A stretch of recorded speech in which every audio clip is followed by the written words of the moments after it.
Hello मेरे बच्चों, कैसे हैं आप। मैं डॉक्टर सुशील, आपका फिजिक्स में हेल्पी चैनल में तहे दिल से स्वागत करता हूं। आजकल हम कर रहे हैं क्लास 12 की केमिस्ट्री को और उसका कर रहे हैं चैप्टर नंबर 5 जो कि है पृष्ठ रसायन यानी कि सरफेस केमिस्ट्री। और पिछली क्लास में हमने आपको ये दो क्रियाओं को समझाया था। एक होती थी अवशोषण की क्रिया, जिसको हमने आपको एग्जांपल दिया कि यदि कोई एक फोम या स्पंज को लेकर के किसी जल में डुबोएं तो वह स्पंज या फोम समान रूप से जल को अपने विभिन्न अंगों पर क्या कर लेता है, अवशोषित कर लेता है। इस घटना को हमने कहा था वो होती है अवशोषण।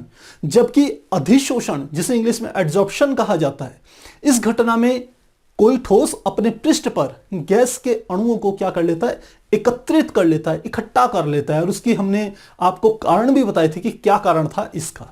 तो ये दो बातें हमने अपनी पिछली क्लास में डिटेल में बताई थी। यदि आपने वो क्लास अटेंड नहीं करी है तो वो बेसिक, हम कह सकते हैं इस चैप्टर की एक बेसिक थ्योरी है, वो आपको जानना जरूरी है।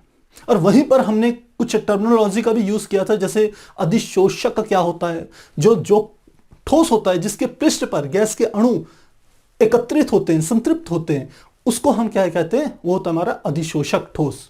और जिस गैस के अणु ठोस के पृष्ठ पर इकट्ठे होते हैं उस गैस को हम कहते हैं अधिशोष्य। तो ये जो टर्मिनोलॉजी थी ये हमने पिछली क्लास में समझी थी और इस अभिक्रिया को हमने कहा था अधिशोषण।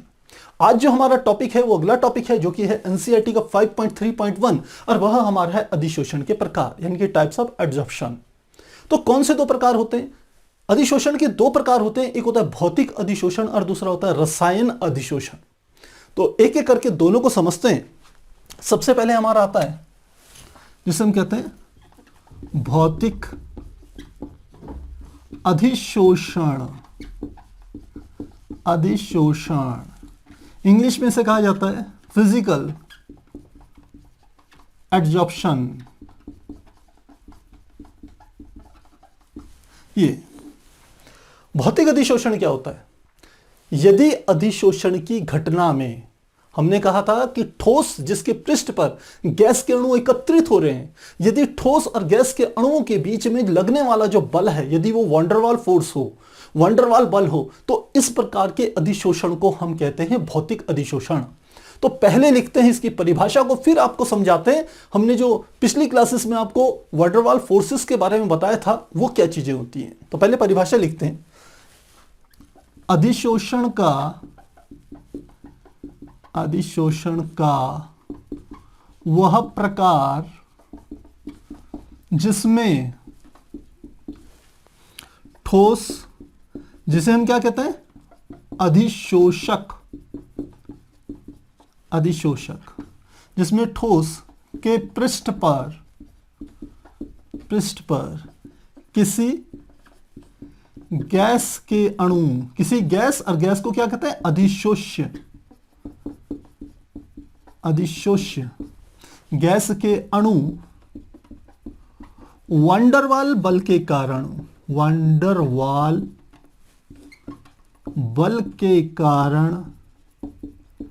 एकत्रित होते हैं। इस प्रकार को, इस अधिशोषण को, क्योंकि ठोस के पृष्ठ पर गैस के अणुओं का एकत्रित होना ही अधिशोषण की घटना है, यह हम पिछली बार चर्चा कर चुके हैं। इस अधिशोषण को ही भौतिक अधिशोषण कहते हैं, जो हमने टाइटल में दिया है, भौतिक अधिशोषण कहते हैं। तो मुझे लगता है परिभाषा आपको समझ में आ गई होगी।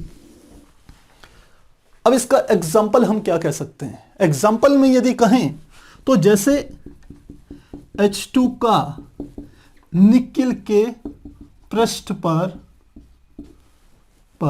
एकत्रित होना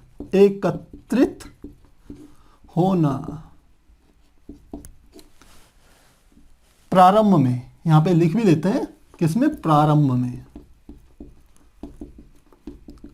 क्योंकि बाद में वही भौतिक अधिशोषण रासायनिक अधिशोषण में परिवर्तित हो जाता है, उसको हम बाद में डिस्कस करेंगे। तो यह हम समझ गए कि भौतिक अधिशोषण क्या होता है। अब यहां पर देखिए एक शब्द आया है जिसे हम कहते हैं वंडरवाल बल। तो क्या हमने यहां पर परिभाषा दी, हमने कहा अधिशोषण का वह प्रकार जिसमें ठोस के अणुओं के बीच में और गैस के अणुओं के बीच में लगने वाला जो आकर्षण बल है, क्योंकि ये जो वंडरवॉल फोर्स होता है आकर्षण बल ही होता है। आकर्षण बल के कारण ही गैस के अणु ठोस के पृष्ठ पर क्या होंगे, इकट्ठे होंगे, एकत्रित होंगे।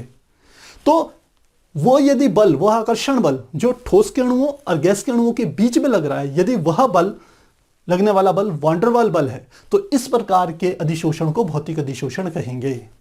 अब आप कहोगे सर ये जो वांडरवाल फोर्स होता है ये क्या होता है? वांडरवाल फोर्स हमने आपको पिछले चैप्टर्स में समझाया था। हमने कहा था कोई यदि अणु सामान्यतः इस प्रकार से होते हैं, यानी कि उनके धन केंद्र और उनके ऋण केंद्र एक ही स्थानों पर स्थित होते हैं, चाहे वो हम अणु की यदि बात करें। अब जब कुछ ऐसी घटना घटित हो कि किसी अणु के ये धन तथा ऋण केंद्र अलग अलग हो जाएं, कैसे हो जाएं? ये अणु इस प्रकार से बढ़ जाए, तो एक सिरा धन यहां गया, ऋण यहां गया। यदि ऐसे हम कहें दो अणु बन जाएं, ये पूर्ण रूप से तो ये अणु उदासीन है, पर हो क्या रहा है, सामान्य अवस्था में ये ऐसे रहते हैं, धन और ऋण केंद्र एक ही बिंदु पर स्थित होते हैं। जैसे कि आप सामान्य परमाणु की अवस्था देखते हैं कि उसका जो नाभिक होता है वो धन का भी केंद्र होता है, और इलेक्ट्रॉन नाभिक के चारों तरफ चक्कर लगाते रहते हैं, उनका भी केंद्र देखा जाए तो नाभिक का ही केंद्र होता है। तो दोनों धनावेश और ऋणावेशों का केंद्र एक ही बिंदु है, तो वो उदासीन है, तो वो इस स्थिति में दोनों के केंद्र समान है। यही एक विशेष स्थिति में ऐसे परिवर्तित हो जाता है। तो कुल अणु तो उदासीन ही, जितना धनावेश है उतना ही ऋणावेश है। बस अंतर क्या आ गया प्यारे बच्चों, हमने वहां समझाया था धन का केंद्र अलग हट जाता है, ऋण का केंद्र अलग हट जाता है। और यदि ऐसे दो अणु एक दूसरे के समीप आए तो हमने कहा किस प्रकार से, ये धन है ये ऋण है, और दूसरा अणु भी इसी प्रकार से आ गया, ये वाला क्या हो जाएगा धन और ये हो गया ऋण। तो अब इन दोनों के बीच में जो बल लग रहा है वो आकर्षण बल लग रहा है, और इस प्रकार के बल को हम क्या कहते हैं, वांडरवाल बल कहते हैं। इसे आपको ध्यान हो, हमने कहा था लंदन बल या प्रेरित द्विध्रुव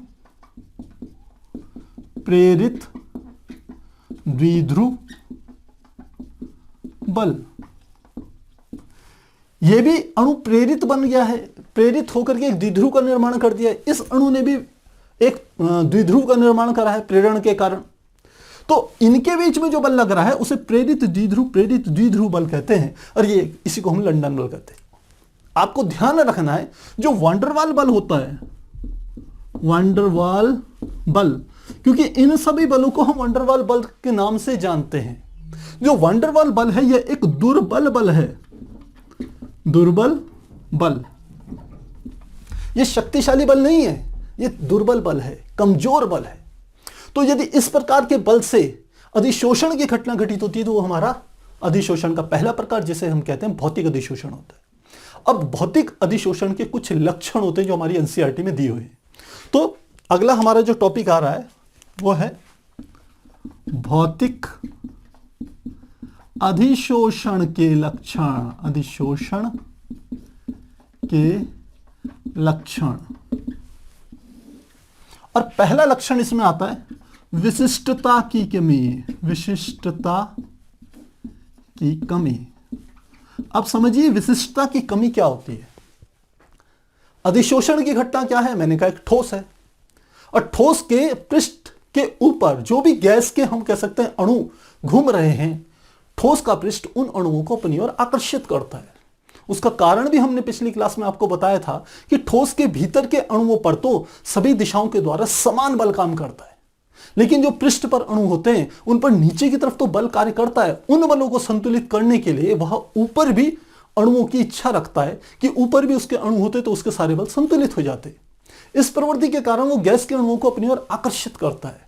अब जो ठोस के अणु हैं वो गैस के अणुओं पर आकर्षण बल लगा रहे हैं, और आकर्षण बल यदि कैसा हो, मैंने कहा वांडरवाल बल हो, दुर्बल बल हो, तो इस प्रकार के अधिशोषण को हमने कहा भौतिक अधिशोषण कहते हैं। अब जब ये कहते हैं विशिष्टता की कमी, विशिष्टता की कमी का अर्थ है कि भौतिक अधिशोषण में ठोस अपने ऊपर जो भी गैस होती है, किसी भी प्रकार की गैस हो, उसके किसी भी प्रकार के अणु हो, उन सब पर समान रूप से बल आरोपित करता है। समान रूप से का अर्थ है कि ऐसा नहीं है कि किसी विशिष्ट गैस के लिए वो ज्यादा बल लगाए और किसी दूसरी गैस के लिए वो बल ही ना लगाए या कम बल लगाए, ऐसा नहीं करेगा। वह क्या कर रहा है कि एक समान बल लगा रहा है दोनों पर। तो यदि एक समान बल लगा रहा है तो इसी को हम कहते हैं विशिष्टता की कमी। इसको एक एग्जांपल से समझते हैं। आप सभी बच्चे अपने घरों पे क्या करते हैं, खाना खाते हैं, और बच्चे खाना खाते समय नखरे भी बहुत करते हैं। आप में से मैक्सिमम बच्चे कहेंगे कि अपने घर वालों को बोलेंगे मम्मी पापा मैं लौकी की सब्जी नहीं खाऊंगा, मैं तोरी की सब्जी नहीं खाऊंगा, मैं शिमला मिर्च नहीं खाऊंगा, मैं बैंगन नहीं खाऊंगा। तो यह क्या है, आप बता रहे हो ये चीजें आपको पसंद नहीं है। इसके अलावा जो आपको पसंद है, आप कहोगे मुझे पनीर की सब्जी पसंद है, मुझे भिंडी की सब्जी पसंद है। तो ये क्या है, आप एक विशिष्टता बता रहे हो कि हाँ मुझे ये चीज पसंद है, ये पसंद नहीं है। ये विशिष्टता है। और विशिष्टता की कमी कहाँ है, आपके माँ बाप, आपने अपने मम्मी पापा को देखा होगा, कोई भी सब्जी हो वो आसानी से सब सब्जियां आसानी से खाते हैं। तो उनका ये गुण क्या है कि उनको कुछ भी मिले वो खुश होकर के खाते हैं। उनको कोई, हम कह सकते हैं उनकी कोई पर्टिकुलर चॉइस नहीं है कि नहीं मैं यही खाऊंगा। इसी चीज को यहां पर समझिए कि यदि ठोस की जगह आप अपने मम्मी पापा को ले लें और ऊपर गैस की जगह यदि आप सब्जियां ले लें, तो आपके मम्मी पापा बिना किसी, हम कह सकते हैं कि सब सब्जियों को, सब वेजिटेबल्स को जैसे एक समान वैल्यू देते हैं, ठीक यदि वही बात ठोसों के संदर्भ में हो कि वो सभी गैसों को समान रूप से, गैसों के अणुओं पर समान रूप से बल लगाएं, तो इसे ही हम कहते हैं विशिष्टता की कमी। तो लिख लेते हैं इसमें, हमने कहा ठोस के अणु सभी गैसों के अणुओं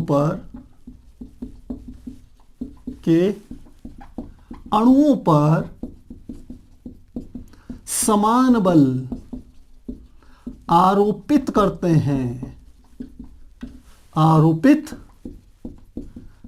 हैं, ऐसा नहीं कि किसी गैस पर ज्यादा और किसी गैस पर कम।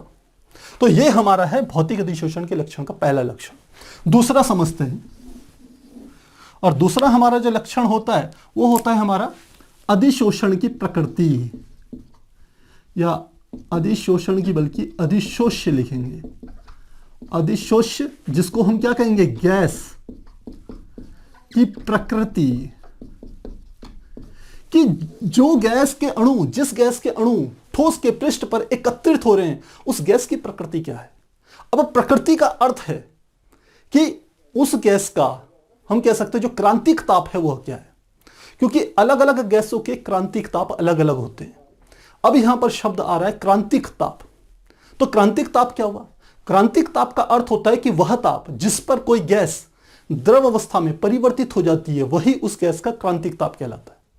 तो ध्यान रखिएगा, जिस गैस का क्रांतिक ताप जितना ऊंचा होगा वह उतनी ज्यादा अवशोषित होगी, उसमें अधिशोषण की क्रिया उतनी अधिक होगी। यानी कि ठोस के पृष्ठ पर उस गैस के अणु उतने अधिक क्या होंगे, इकट्ठे होंगे, एकत्रित होंगे। और इसीलिए कहते हैं यह अधिशोष्य की प्रकृति पर निर्भर करता है, भौतिक अधिशोषण। तो यहां पर लिखते हैं, यदि गैस का, सीधे शुरू करते हैं, गैस का क्रांतिक ताप जितना अधिक होगा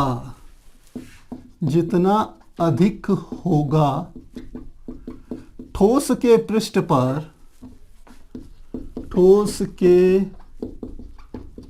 पर अधिशोषण की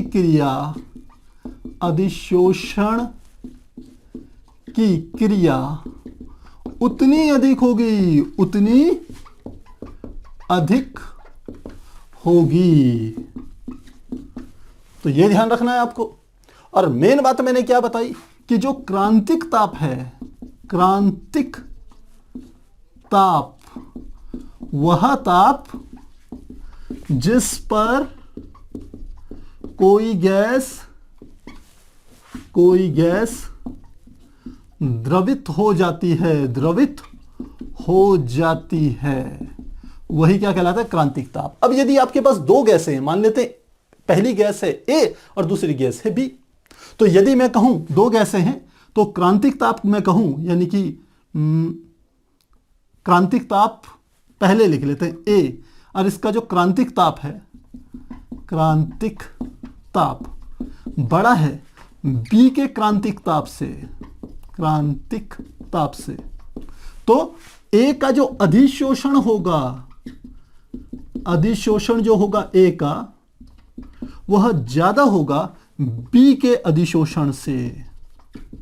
तो यदि क्रांतिक ताप ज्यादा है तो उस गैस का ठोस के पृष्ठ पर जो एकत्रण होगा, एकत्रित हुए गैस की जो मात्रा होगी, अणुओं की संख्या होगी, वो ज्यादा होगी यदि जिस गैस का क्रांतिक ताप ज्यादा होगा। इसका अर्थ यह हो गया। अब इसी में हम तीसरा समझते हैं, तीसरा पॉइंट। तीसरा आता है उत्क्रमित, या लिख सकते हैं उत्क्रमणीय प्रकृति। उत्क्रमणीय प्रकृति, जो हमारा भौतिक अधिशोषण होता है इसकी प्रकृति उत्क्रमणीय होती है। अब क्यों होती है उत्क्रमणीय, यह बात समझिए।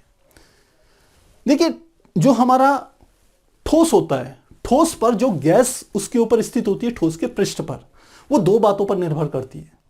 एक तो ताप पर और दूसरा करती है दाब पर। यदि ताप ज्यादा होगा तो हम कह सकते हैं अधिशोषण की क्रिया, भौतिक अधिशोषण की क्रिया कम होगी। तो क्या कहा हमने, कम ताप पर भौतिक अधिशोषण अधिक होता है। तो यदि कम ताप पर भौतिक अधिशोषण अधिक होगा तो ज्यादा ताप पर भौतिक अधिशोषण कम होगा। अब इसको कैसे समझें? आप एक बात को समझिए कि अधिशोषण की क्रिया, मैंने क्या कहा कि कोई एक ठोस है और ठोस के पृष्ठ पर क्या है, गैस के अणु है। ये मैंने कहा एक ठोस ले लेते हैं, और इस ठोस के पृष्ठ पर ये क्या ले लिया हमने, ये हमारा है क्या, ठोस। और इस ठोस के हमने कहा पृष्ठ पर ये क्या है, गैस के अणु है। ये हमने कहा गैस के अणु है। अब मैंने कहा यदि ताप कम होगा तो भौतिक अधिशोषण अधिक होगा। कम ताप पर ज्यादा अणु ठोस के पृष्ठ पर इकट्ठे होंगे, गैस के अणु। ये क्या है, गैस के अणु है। अब आप कहोगे सर ताप बढ़ाने से क्या होगा? भाई बच्चों, ताप बढ़ाएंगे तो इन अणुओं की गतिज ऊर्जा में वृद्धि हो जाएगी। यदि इनकी गतिज ऊर्जा में वृद्धि होगी तो ये यहां पर रुके हुए क्यों रहेंगे, खड़े हुए क्यों रहेंगे? गतिज ऊर्जा का अर्थ है कि इनके अंदर गतिमान जो ऊर्जा है वो बढ़ जाएगी। तो ये यहां पर ठहरेंगे क्यों, बाहर नहीं निकल जाएंगे, ऊपर नहीं निकल जाएंगे। तो जैसे जैसे इनके ताप कम करोगे तब ये धीरे धीरे इनकी ऊर्जा कम होगी और ये ठोस के पृष्ठ पर एकत्रित होंगे। जैसे जैसे ताप बढ़ाओगे ये और तेजी से भागेंगे। जल में भी तो ऐसे ही होता है ना, आप पानी को गर्म करते हैं, जब उसका ताप कम होता है तो उसके अणु स्थिर रहते हैं। आप नीचे से गर्म करते हैं और यदि कांच के बीकर में देखें तो छोटी छोटी बूंदें ऊपर की ओर दौड़ना शुरू कर देती है। वो क्यों दौड़ती है? क्योंकि उनकी गतिज ऊर्जाओं में वृद्धि हो रही है। गतिज ऊर्जा में वृद्धि हो रही है तो वो तेजी से दौड़ रही है ऊपर की ओर।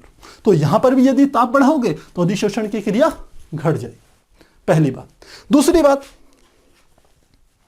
हम कहें दाब बढ़ाने पर भौतिक अधिशोषण बढ़ता है। तो दाब बढ़ाने पर भौतिक अधिशोषण बढ़ जाता है। अब ऐसा क्यों, आप खुद ही सोचिए। यदि इसके ऊपर यहां हम कहें बहुत सारी गैस है, गैस के अणु है, और यदि इन गैस की खास बात क्या होती है कि जितना ज्यादा आयतन आप उसको दोगे उतना अधिक वो क्या होगी, फैल जाएगी। यही तो गैस का गुण होता है। यदि आप उसको छोटी डिब्बी में रखोगे तो गैस डिब्बी के अंदर आ जाएगी। डिब्बी खोल दोगे तो जिस कमरे में, उस पूरे कमरे में गैस फैल जाएगी। ये गैस का गुण है। तो आप यदि दाब बढ़ाएंगे तो दाब बढ़ाने का अर्थ है आयतन में आप क्या कर रहे हो, कमी कर रहे हो गैस के। और आयतन में कमी होगी तो जैसे जैसे कमी होगी इस पृष्ठ के समीप अणुओं की संख्या में वृद्धि होगी, जिसके कारण वह इस ठोस के पृष्ठ के अणुओं के द्वारा अच्छे से ज्यादा संख्या में क्या होंगे, आकर्षित होंगे। तो जितना ज्यादा आप दाब बढ़ाओगे उतना अधिक ठोस के पृष्ठ पर भौतिक अधिशोषण की मात्रा बढ़ेगी, यानी कि गैस के अणु उतनी ही अधिक संख्या में क्या होंगे, ठोस के पृष्ठ पर इकट्ठे हो जाएंगे। तो यह हमारा क्या है, उत्क्रमणी प्रकृति है। अब इस उत्क्रमणी प्रकृति को आप एक बार इसे नोट कीजिए, फिर इसको और डिटेल में हम समझेंगे। तो आप स्क्रीनशॉट लीजिए, फिर हम आगे कंटिन्यू करेंगे। तो प्यारे बच्चों, अभी हमने समझा भौतिक अधिशोषण क्या होता है, भौतिक अधिशोषण के जो लक्षण हैं या विशेषताएं हैं उनको जाना। इसमें हमने जो थर्ड हमने देखा था वो देखा था उत्क्रमणी प्रकृति, जिसमें हमने देखा था कि यदि ताप को घटाते हैं तो अधिशोषण या भौतिक अधिशोषण क्या होता है, बढ़ता है। कौन सा अधिशोषण, यह है भौतिक। ये भौतिक अधिशोषण की ही चर्चा कर रहे हैं। तो भौतिक अधिशोषण बढ़ जाता है, और यदि दाब को बढ़ाते हैं तो भी भौतिक अधिशोषण बढ़ जाता है। इसको हमने भी समझाया आपको। अब यदि हम अधिशोषण में और कह सकते हैं दाब में एक ग्राफ प्लॉट करें तो ग्राफ कैसे आएगा इसको समझिए। मैंने कहा मेरे पास इस प्रकार से मैंने एक ग्राफ बनाया, यह किसको प्रदर्शित कर रहा है, दाब को, और ये है ठोस के पृष्ठ पर गैस का जो अधिशोषण है उसकी मात्रा को प्रदर्शित कर रहा है। गैस के अधिशोषण की मात्रा इसको प्रदर्शित कर रहा है कि कितनी गैस के कितने अणु ठोस के पृष्ठ पर क्या होंगे, एकत्रित होंगे। उन अणुओं की संख्या आप कह सकते हैं, वह क्या है, y अक्ष पर है। तो ये ऊपर गए तो बढ़ेगा, ये इधर गए तो बढ़ेगा। तो अब हम कहते हैं यदि किसी गैस के इन दो गुणों के बीच में यदि हम ग्राफ खींचे तो हमें ग्राफ इस प्रकार से मिलता है, ऐसे, फिर ऐसे, और फिर उसके बाद ऐसे हो जाता है। तो हम कहते हैं यहां ग्राफ के 3 हिस्से हैं। पहला हिस्सा ये वाला हिस्सा कि जहां पर दाब और अधिशोषण की मात्रा, यह एक क्या है, एक स्ट्रेट लाइन है, एक सीधी रेखा है, एक ये सीधी रेखा एकदम, यह हिस्सा। दूसरा यहां से यहां तक का हिस्सा कि हमने कहा कि अब दाब बढ़ाया लेकिन अधिशोषण की मात्रा उतनी तेजी से नहीं बढ़ी जितनी ये पहले तेजी से बढ़ रही थी। अब थोड़ी ये क्या हो गई, स्लो हो गई। और तीसरी स्टेज यहां से आगे की आप देखें कि आप दाब तो बढ़ा रहे हैं लेकिन अब अधिशोषण की मात्रा नहीं बढ़ रही। तो यहां पर ये घटना को हम समझने की कोशिश करते हैं कि कैसे ये होता है। आप खुद ही सोचिए, मैंने कहा मेरे पास एक ये पृष्ठ है, यहां पर एक पृष्ठ बना लेते हैं। हमने कहा यह एक ठोस का मैंने पृष्ठ ले लिया, यह क्या है, ठोस, और इसके ऊपर की तरफ हमने कहा यह गैस है। ये गैस के क्या है, अणु है, ये अणु थे, ये अणु थे। आपने ऊपर से दाब लगाया इस गैस पर तो इनका आयतन घट गया। आयतन घटेगा तो ये इस पृष्ठ के ज्यादा समीप आएंगे। जब ये ज्यादा समीप आएंगे तो जैसे जैसे आप दाब बढ़ाते जाएंगे, यहां से यहां तक की घटना के लिए जैसे जैसे आप दाब बढ़ाएंगे वैसे वैसे ठोस के पृष्ठ पर अणु क्या होंगे, चिपकते चले जाएंगे।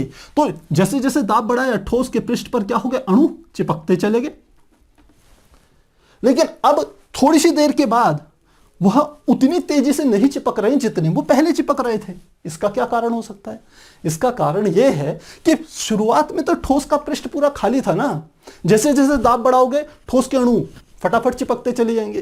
लेकिन थोड़ी देर बाद क्या हो गया, ठोस का अधिकतर हिस्सा, अधिकतम भाग पहले ही अणुओं से, गैस के अणुओं से क्या हो गया, ढक गया है। अब उसमें खाली जगह बहुत थोड़ी थोड़ी बची हुई है। तो अब आप यदि दाब को और अधिक बढ़ा रहे हो, इधर जा रहे हैं तो दाब बढ़ रहा है, दाब और अधिक बढ़ाते हैं तो अब ज्यादा अणु इसमें नहीं चिपक पाते। अब अणु कहां चिपक रहे हैं, देखिए अब मैं इनको लंबा करके बना रहा हूं। जब आप यहां से यहां तक करेंगे तो ये अणु इस प्रकार से चिपक रहे हैं। अब उतनी तेजी से नहीं चिपके, थोड़े से हम कह सकते हैं कम मात्रा इनकी हो गई। अरे यहां के बाद अब अधिशोषण का मात्रा बढ़ ही नहीं रही है। क्यों नहीं बढ़ रही है? क्योंकि ठोस के पृष्ठ पर हर जगह तो गैस के अणु चिपक चुके हैं। अब आप कितना भी दाब लगाइए, पृष्ठ तो पहले से भरा हुआ है, तो अब अणु के चिपकने के लिए, एकत्रित होने के लिए जगह ही नहीं है। इसलिए हम कहते हैं यहां के आगे अधिशोषण की मात्रा क्या हो जाती है, कांस्टेंट हो जाती है, दाब बढ़ाने पर भी नहीं बढ़ती। तो ये चीजें क्या होनी चाहिए प्यारे बच्चों, आपको पता होनी चाहिए, ये समझ में आना चाहिए कि आखिर दाब बढ़ाने पर होता क्या है। शुरू में तो जैसे जैसे दाब बढ़ाएंगे अधिशोषण उसी हिसाब से बढ़ेगा। फिर क्या होगा, एक सीमा के बाद वो स्लो हो जाएगा, कम हो जाएगा, और एक सीमा के बाद अधिशोषण होगा ही नहीं, चाहे आप दाब कितना भी बढ़ाएं। तो तीनों कंडीशंस मैंने आपको यहां पर समझा दी। अब अगला हम समझते हैं उत्क्रमणी प्रकृति का। देखिए एक और प्रकार है कि यदि मैं किसी गैस जो ठोस पर है, यदि इससे क्या हो जाता है, गैस किसके पृष्ठ पर आ गई, ठोस के पृष्ठ पर आ गई। ये जो निशान है ये एक प्रकार से यह प्रदर्शित कर रहा है कि गैस ठोस के पृष्ठ पर है, ये अधिशोषण को प्रदर्शित कर रहा है। और साथ में हमारा क्या आ जाती है, ऊर्जा। हमने आपको लास्ट क्लास में बताया था कि अधिशोषण एक ऊष्माक्षेपीय अभिक्रिया है, यानी कि जैसे जैसे गैस के अणु ठोस के पृष्ठ पर चिपकते चले जाते हैं वैसे वैसे ऊष्मा क्या होती है, बाहर निकलती चली जाती है। उसका कारण भी बताया था, क्योंकि जो दोनों अणुओं के बीच में आकर्षण बल लग रहा है, ठोस के अणु और गैस के अणुओं के बीच में जो आकर्षण बल लग रहा है, जब वो एक दूसरे के समीप आ जाते हैं तो ऊर्जा क्या होती है, मुक्त हो जाती है। तो ये कैसी अभिक्रिया होती है, ऊष्माक्षेपीय अभिक्रिया। इसलिए मैंने यहां पर क्या लगा दिया, ऊर्जा लगा दिया। और साथ ही हमने अभी आपको समझाया था, ताप बढ़ाओगे तो अधिशोषण की मात्रा, भौतिक अधिशोषण की मात्रा घटती है। अब इस अभिक्रिया को हम कहते हैं, ये यहां से ऐसे घटा करके इसको ऐसे लिख लेते हैं। यानी कि हम ये भी कह सकते हैं कि आपने इसका दाब बढ़ाया तो ठोस के पृष्ठ पर क्या होगी, अधिशोषण की घटना घटित होगी, गैस के अणु ठोस के पृष्ठ पर चिपक गए। लेकिन यदि आप दाब में कमी करें, जो इतना सारा आपने दाब लगाया था जिसके कारण ठोस के पृष्ठ पर अणु चिपक गए, यदि आप दाब को धीरे धीरे हटाएंगे तो यह अणु क्या होंगे, धीरे धीरे पृष्ठ से ऊपर निकलने शुरू हो जाएंगे।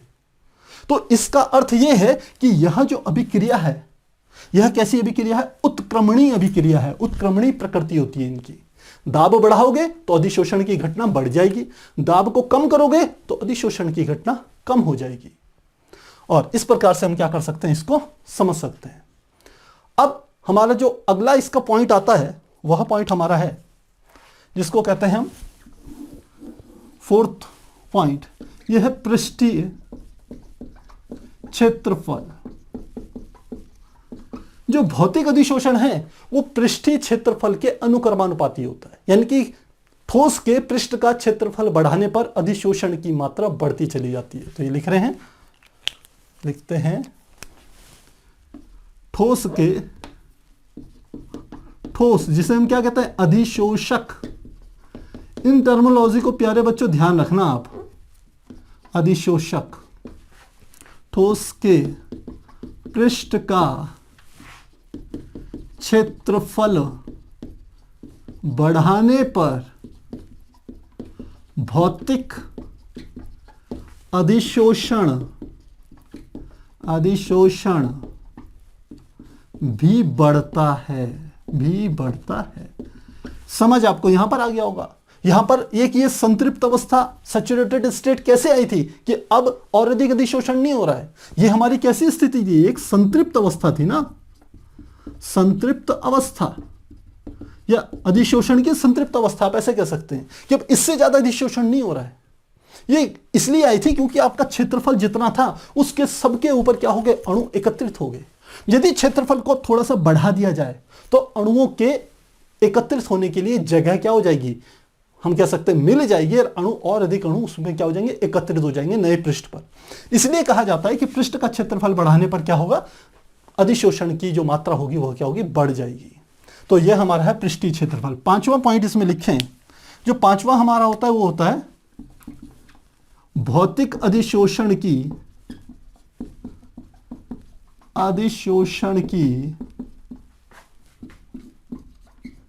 एंथैल्पी एंथैल्पी आप समझते होंगे।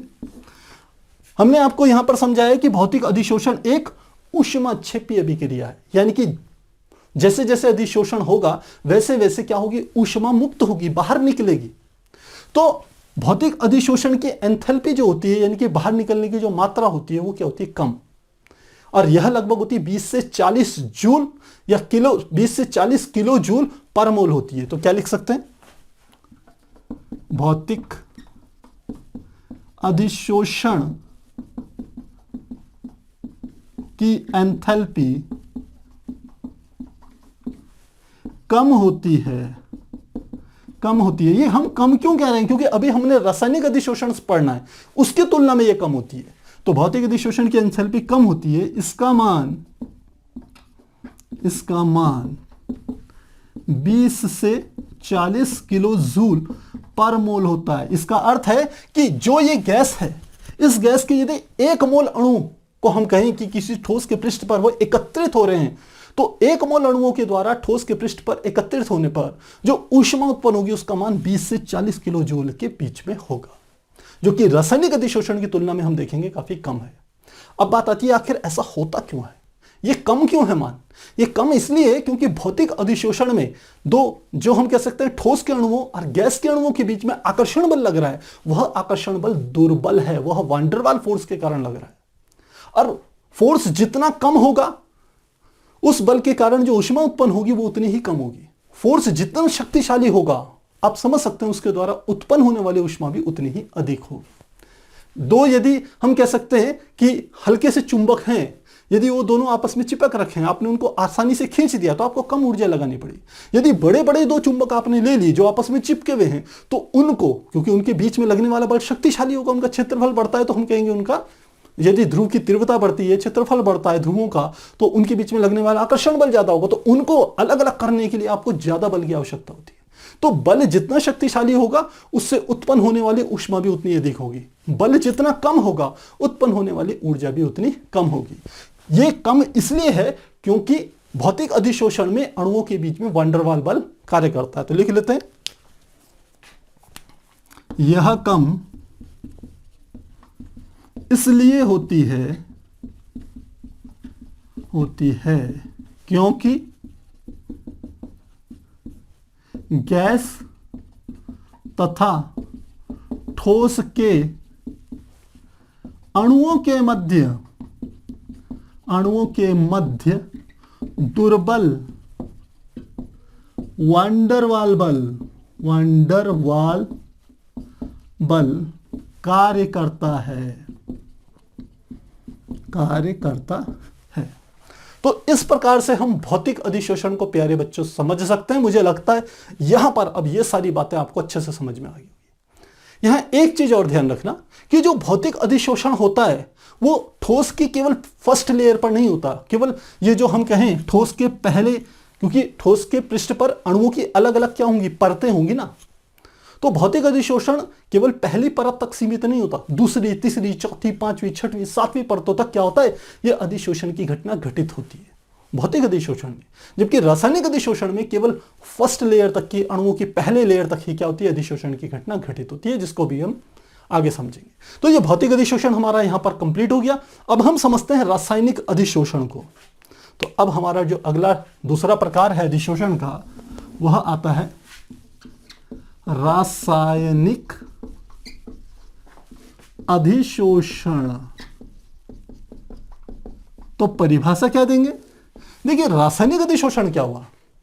अधिशोषण का वह प्रकार जिसमें ठोस के अणुओं और गैस के अणुओं के बीच रासायनिक अभिक्रिया घटित होती है। अब रासायनिक अभिक्रियाएं क्या होती हैं? आप जानते हो रासायनिक अभिक्रियाएं घटित होने का मूल कारण होता है उनके बीच में लगने वाला बल। और वह बल कौन सा होता है? हम कहते हैं वो आयनिक फोर्स भी होता है, आयनों के बीच में लगने वाला बल भी होता है, और सहसंयोजक बल भी काम करता है। सहसंयोजक बॉन्ड बनते हैं ना, तो सहसंयोजक बंधों का निर्माण क्या बनेगा? यदि एक, हम कह सकते हैं जो जिन पे धन आवेश ऋण आवेश हो, उन उस प्रकार के जो बल उत्पन्न होते हैं उनको कहते हैं। तो कुल मिलाकर के कहने का अर्थ यह है कि रासायनिक अधिशोषण का वह प्रकार है जिसमें गैस के अणुओं और ठोस के अणुओं के बीच में रासायनिक अभिक्रिया के कारण बल कार्य करते हैं। तो लिखते हैं इसे, अधिशोषण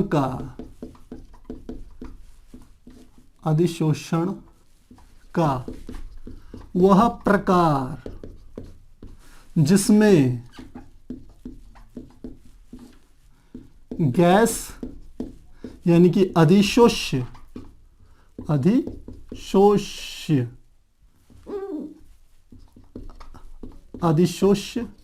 गैस के अणु यानी कि अधिशोष्य के अणु तथा अधिशोषक यानी कि क्या है, ठोस के अणुओं के मध्य रासायनिक अभिक्रिया घटित होती है। अर्थात रासायनिक अभिक्रिया घटित होने का अर्थ क्या है कि दोनों के अणुओं के बीच या तो सहसंयोजक बंध बन रहे हैं या फिर आयनिक बंधों का निर्माण हो रहा है।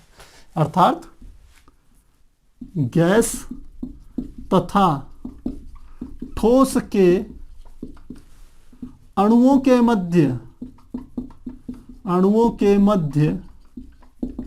आयनिक सहसंयोजक अथवा आयनिक बंध बनते हैं, आयनिक बंध बनते हैं। तो वह हमारी अधिशोषण का जो प्रकार है वो कहलाता है रासायनिक अधिशोषण।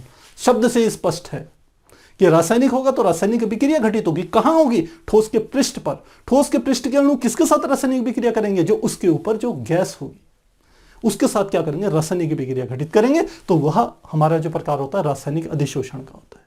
आपको ध्यान रखना है, जहां भौतिक अधिशोषण कम ताप पर घटित होता है, रासायनिक अधिशोषण उच्च ताप पर घटित होता है। ध्यान रखना, रासायनिक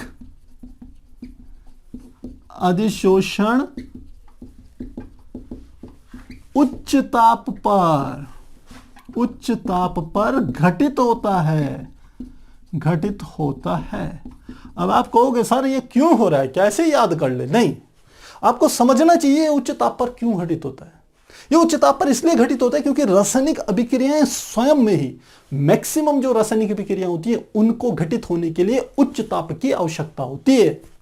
जिसे हमने पिछली क्लास में, पिछले चैप्टर में वहां पर एक्टिवेशन एनर्जी के रूप में आपको समझाया था, जिसे हम संक्रियण ऊर्जा कहते थे हिंदी में, एक्टिवेशन एनर्जी। वहां हमने आपको ध्यान हो एग्जाम्पल दिया था, हमने कहा था जैसे घरों पे आप मान लो सब्जी बना रहे हो, दाल बना रहे हो, तो यदि किसी बर्तन में दाल, मिर्च, मसाले सब चीजें डाल दो तो वो दाल या सब्जी नहीं बनने वाली। वो कब बनेगी? जब आप उसे क्या करोगे? गर्म करोगे, उसे हीटेड करोगे, उसका ताप बढ़ाओगे, तब वो क्या होती है? आपस में रिएक्शन करते हैं, तब वो चीज पूर्ण होती है। तो रासायनिक अभिक्रियाओं को घटित होने के लिए सामान्यतः उच्च ताप की आवश्यकता होती है, क्योंकि रासायनिक अधिशोषण में ठोस के अणु गैस के अणुओं के साथ रासायनिक अभिक्रिया घटित करते हैं, इसलिए रासायनिक अधिशोषण उच्च ताप पर घटित होता है। तो यह बात मुझे लग रहा है आपको अच्छे से समझ में आ गई होगी। तो आप एक बार इसका स्क्रीनशॉट लीजिए, फिर हम रासायनिक अधिशोषण के लक्षणों को या उसकी विशेषताओं को आपके सामने रखें। तो प्यारे बच्चों, अब हम समझते हैं रासायनिक अधिशोषण के अभिलक्षणों को। यदि हमने भौतिक अधिशोषण के लक्षण आपको अच्छे से समझ में आ गए तो इनको समझने में आपको कोई परेशानी नहीं होगी, दोनों को कंपेयर करके आप जान सकते हैं। तो सबसे पहले आपको ध्यान हो, भौतिक अधिशोषण में हमने समझा था कि उसमें अति विशिष्टता पाई जाती है, अति विशिष्टता की कमी होती है, विशिष्टता की कमी। यहां पर क्या होती है? अति विशिष्टता या उच्च विशिष्टता पाई जाती है। तो पहला इसका जो लक्षण है वह आता है उच्च विशिष्टता। तो फिर से आपको याद दिला दूं, मैंने क्या बताया था आपको, मैंने एग्जांपल दिया था कि घर में आप बच्चे क्या करते हैं, बड़े चूजी होते हैं खाना खाने के प्रति। आप कहते हो हम ये सब्जियां नहीं खाएंगे और ये सब्जियां बड़ी अच्छी लगती हैं। तो ठीक यही जो नेचर है वो रासायनिक अधिशोषण में होता है, क्योंकि हम जानते हैं रासायनिक अधिशोषण में ठोस के पृष्ठ के अणु गैस के अणुओं के साथ रासायनिक अभिक्रिया कर रहे हैं। लेकिन ऐसा जरूरी तो नहीं है कि ठोस के अणु सभी गैसों के अणुओं के साथ रासायनिक अभिक्रिया करें। जिनसे वो अभिक्रिया कर सकते हैं उन्हीं के साथ तो करेंगे, सबके साथ थोड़े ही करेंगे। तो इसलिए रासायनिक अभिक्रिया क्या होती है? अति विशिष्ट होती है या इसमें उच्च विशिष्टता पाई जाती है, क्योंकि ये रासायनिक अभिक्रियाओं पर घटित होती है। तो लिख लेते हैं, क्योंकि रासायनिक अधिशोषण में ठोस के अणु तथा गैस के अणुओं के मध्य रासायनिक अभिक्रिया घटित होती है। इसीलिए यह उच्च विशिष्टता रखती है, उच्च विशिष्टता रखती है। आप जानते हैं कोई एक ठोस किसी विशेष प्रकार के अणुओं के लिए क्या करता है? उसके साथ जल्दी से रिएक्ट होने की प्रवृत्ति रखता है, जबकि दूसरे प्रकार के अणुओं के लिए क्या होता है? वो जल्दी से रिएक्ट होता ही नहीं है, अभिक्रिया घटित करता ही नहीं है। इसलिए कहते हैं इसमें क्या पाई जाती है? उच्च विशिष्टता पाई जाती है। दूसरा जो हम समझते हैं वह हमारा होता है, यदि हम ताप की बात करें तो देखिए ताप मैं आपको बता चुका हूं, ताप का प्रभाव हम कहें। दूसरा ताप का प्रभाव, तो हमने कहा था ताप को यदि आप बढ़ाते हैं तो रासायनिक जो अधिशोषण है, अधिशोषण यह भी क्या होता है, बढ़ जाता है। क्यों बढ़ जाता है? क्योंकि मैंने बताया था रासायनिक अधिशोषण में रासायनिक अभिक्रिया घटित होती है। रासायनिक अभिक्रियाओं को घटित होने के लिए उच्च ताप की आवश्यकता होती है, उच्च ट्रांजैक्शन एनर्जी की आवश्यकता होती है, उच्च संकीर्ण ऊर्जा की आवश्यकता होती है। तो इसलिए ताप बढ़ाएंगे तो रासायनिक अधिशोषण बढ़ता है। साथ ही यदि हम दाब की बात करें तो भौतिक अधिशोषण के समान ही रासायनिक अधिशोषण भी दाब बढ़ाने पर रासायनिक अधिशोषण बढ़ता है। यह भौतिक अधिशोषण के समान है। अब हम समझते हैं अगला तीसरा नंबर, जिसे हम कहते हैं भौतिक अधिशोषण एक उत्क्रमणीय, हम कह सकते हैं अधिशोषण है, जिसमें आप दाब बढ़ा करके अधिशोषण को मैक्सिमम कर सकते हैं और दाब को कम करके अधिशोषण की घटना को रिवर्स कर सकते हैं कि ठोस के पृष्ठ से गैस के अणु क्या हो जाए, अलग हो जाए। लेकिन रासायनिक अभिशोषण जो अधिशोषण है वह एक अनुत्क्रमणीय अभिक्रिया है। तो लिखते हैं अनुत्क्रमणीय घटना। यह रासायनिक अधिशोषण अनुत्क्रमणीय है क्योंकि यह रासायनिक अभिक्रिया पर आधारित है। रासायनिक अभिक्रियाएं उत्क्रमित सामान्यतः नहीं होती। एक चीज दूसरे में परिवर्तित होगी तो रासायनिक अभिक्रिया होगी, तो वो फिर से पहले में परिवर्तित होने वाली नहीं है। तो लिख लेते हैं क्योंकि यह रासायनिक अभिक्रिया के द्वारा घटित होती है, अतः यह अनुत्क्रमणीय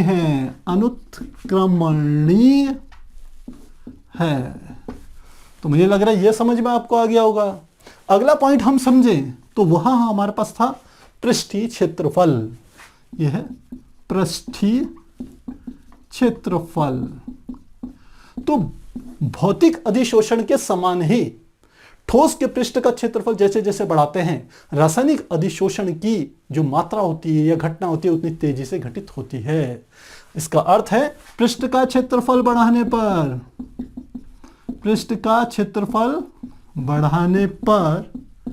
रासायनिक अधिशोषण भी बढ़ता है और पृष्ठ का क्षेत्रफल कम करेंगे तो अधिशोषण कम होगा। बात बता रखी है हमने आपको। और इसकी खास बात हमने ये भी बताई थी, इसमें केवल एक अणुक लेयर होती है, मतलब जो सबसे टॉप की लेयर होती है अणुओं की, वहीं तक रासायनिक अभिक्रिया हम कह सकते हैं संभव होती है या घटित होती है। अगला चौथे के बाद पांचवा हम समझे, जिसको कि हमने वहां पर, आपको ध्यान हो, हमने वहां पर ऊर्जा का जिक्र किया था। हमने कहा था अधिशोषण जो है एक ऊष्मा क्षेपी अभिक्रिया है। अधिशोषण की घटना में ऊष्मा क्या होती है, बाहर निकलती है। तो यदि इसकी बात करें हम, तो रासायनिक अधिशोषण में जो ऊष्मा निकलती है उसकी मात्रा अधिक होती है। तो क्या लिखेंगे, अधिशोषण की एंथैल्पी। तो क्या लिखेंगे, लिखते हैं रासायनिक अधिशोषण की एंथैल्पी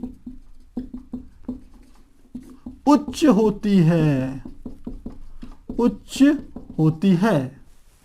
और उच्च कितनी होती है, लगभग ये 20 से 40 होती थी हमारी भौतिक अधिशोषण की, जैसा कि हमने अभी पहले बताया। और यह होती है हमारी लगभग 60 से 240 किलो जूल पर मोल के बराबर होती है। लगभग इतनी होती है एंथैल्पी, जो कि भौतिक अधिशोषण की तुलना में काफी क्या है, ज्यादा। फिर प्रश्न आता है कि भौतिक अधिशोषण की कम क्यों, इसकी ज्यादा क्यों। तो वहां मैंने आपको जिक्र किया था कि दो अणुओं के बीच में जितना अधिक आकर्षण बल लगेगा उतनी अधिक ऊर्जा क्या होगी, मुक्त होगी। अब भौतिक अधिशोषण में अणुओं के बीच में वंडरवाल फोर्स काम कर रहे थे, वंडरवाल बल काम कर रहे थे, जो कि एक दुर्बल बल है। जबकि रासायनिक अधिशोषण में दो अणुओं के बीच में या तो आयनिक बंध बनते हैं या फिर आप जानते हैं वैद्युत संयोजक बंध बनते हैं, सहसंयोजक बंध बनते हैं। तो वैद्युत संयोजक बंध या आयनिक बंध एक ही हुए तो या तो सहसंयोजक बंध बनेंगे या फिर वैद्युत संयोजक बंध बनेंगे। और जो आवेश वाले जो बॉन्ड होते हैं वो ज्यादा शक्तिशाली होते हैं, तो इसलिए जो ऊर्जा मुक्त होगी वह भी क्या होगी, ज्यादा होगी। तो लिख भी लेते हैं, क्योंकि यहां अणुओं के मध्य अणुओं, किन किन के अणुओं के बीच मध्य, ठोस व गैस के मध्य क्या लग रहे हैं, आयनिक या सहसंयोजक बंध बनते हैं, सहसंयोजक बंध बनते हैं। अर्थात इनके बीच में लगने वाला जो बल है वो ज्यादा होता है अपेक्षाकृत वैन डर वाल फोर्स की तुलना में, इसलिए अधिशोषण की एंथैल्पी क्या होती है, ज्यादा होती है रासायनिक अधिशोषण की। तो प्यारे बच्चों, इस प्रकार से हम भौतिक अधिशोषण और रासायनिक अधिशोषण को समझ सकते हैं। बहुत अधिक इंपॉर्टेंट है, ध्यान रखिएगा इसके ताप और दाब का क्या प्रभाव पड़ता है अधिशोषण पर, चाहे वो भौतिक अधिशोषण हो चाहे रासायनिक अधिशोषण हो, ये चीजें आपको पता होनी चाहिए। एग्जाम्स में इन टॉपिक से बहुत सारे प्रश्न एक नंबर के पूछ लिए जाते हैं, केवल एग्जाम्स में नहीं, बोर्ड एग्जाम में नहीं, कॉम्पिटिटिव एग्जाम्स में भी इन्हीं प्रॉपर्टियों के बेस में बहुत सारे प्रश्न आपके सामने आएंगे। तो इसको अच्छे से तैयार कीजिएगा। यदि कहीं पर आपके कोई डाउट हो तो कमेंट बॉक्स में लिखिएगा। तो फिर मिलते हैं अगली क्लास में, तब तक के लिए गुड बाय।